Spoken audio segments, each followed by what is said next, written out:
This video is about finding the center of your car.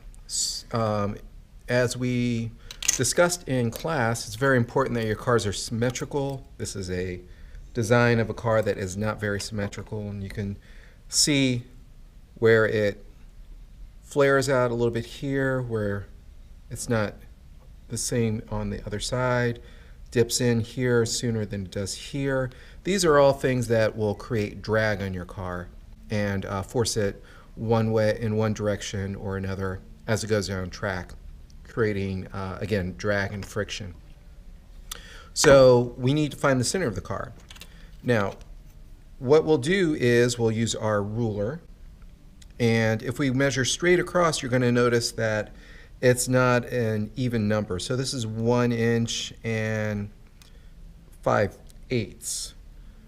That doesn't really translate very easily into a fraction. We could do the math with it, or we can use a little bit of geometry.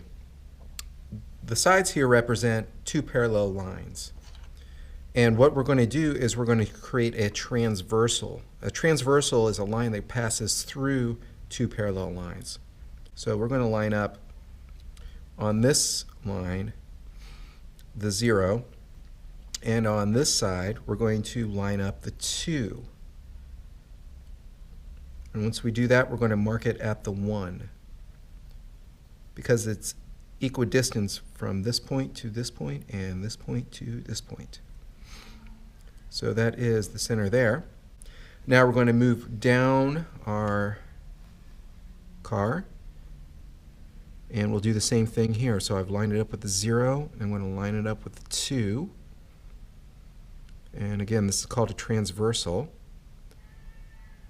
And we're going to mark the 1 right there. Now we can just connect the points.